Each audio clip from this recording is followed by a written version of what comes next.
want to just for a moment talk a little bit about the process that you went through. And I was quite honestly shocked when you came to my office and I said, well, how long have you been at this? And almost 2 years. Is that correct? So, Ochoa.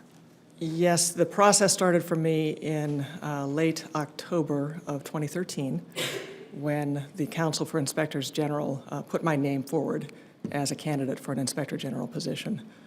Well, we would be very curious, having now gone through it and looking at your record of accomplishments, and I know that someone with your accomplishments also thinks about reforms and what would make that process easier. And so I am curious about what you thought along the way would have made it much easier. So thank goodness you stuck with it, but I think a lot of people fall off because they aren't in a position like yours where you can keep your day job and wait for this process and this confirmation process to go forward.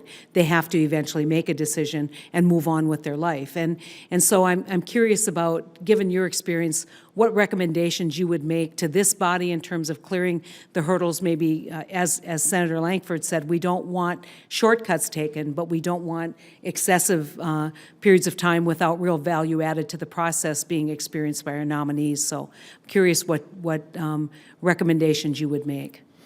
Thank you, Senator. As you mentioned, this process was long for me, but I was fortunate to be in a supportive environment, working in an IG's office with a very strong IG who promotes getting more IGs out there.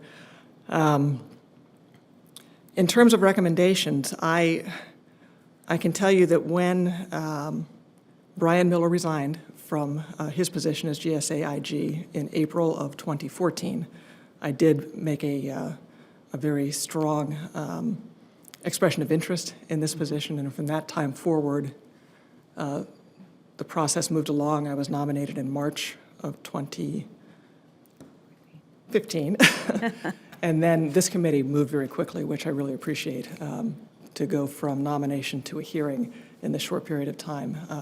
I much appreciate. The reason for the process taking so much longer up to that point, I'm not entirely sure of. I know that the people I was working with in the Office of Presidential Personnel were very courteous, very professional, very much determined to find good candidates. It seemed to me that they were a small office with a lot of jobs to fill. And so the question may be better directed to them. Do they need more resources? I think it's curious because you were in such a position of authority and responsibility before you were nominated for this position. Mm-hmm. A lot of that background material probably had already been done. A lot of the kind of analysis in terms of your capability to do this type of work had already been done, and so it was a little discouraging. GSA, we've held a number of hearings throughout both the committee, the committee as a whole, and this subcommittee on issues involving government efficiency and government responsibility as it relates to property management, as it relates to kind of overall oversight of other agencies. What complications do you see coming from DOJ where you're looking at an agency in and of itself to an agency that really has a broader responsibility for all of government? What kind of complications do you see kind of moving into this new role, both in terms of size and scope? That's a good question. I don't know that I'd call them complications so much as challenges, perhaps. GSA does have a leadership role in a lot of federal government-wide initiatives, including on the federal real property side, as you've mentioned. And the contracting authority is just, it's massive. I mean, the amount of taxpayer dollars going through there is a large number.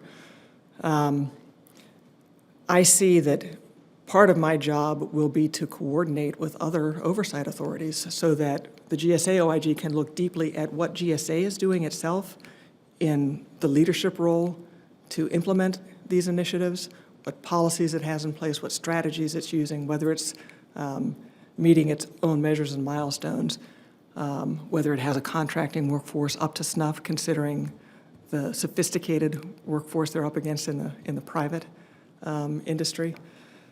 And I see coordinating with entities like GAO, which has the broader picture of how all of the other federal agencies are contributing to the efforts to, for example, freeze the footprint, dispose of excess property, and so forth. I think why you see other members here is how significant we see the role of the Inspector General to the overall safety and soundness and fraud watch in the United States government. And I think the President's made an excellent choice in advancing you. We're grateful to have you, and from my part, I just want to extend our assistance. This committee exists to assist the IGs, as the chairman has said. It's there to get input from the IGs, and we should be your partner, your oversight partner, as you look at the functions of the agency going forward. And so I want you to know you always have an open door to this committee and certainly to us individually as you begin to explore and look at not just reporting what you see, but maybe thinking beyond that on what kinds of things can be done that could prevent bad things from happening in the future and to create greater efficiencies in government. And so thank you again. We look forward to your work and seeing your work product as the months go on. Thank you. Senator Ernst.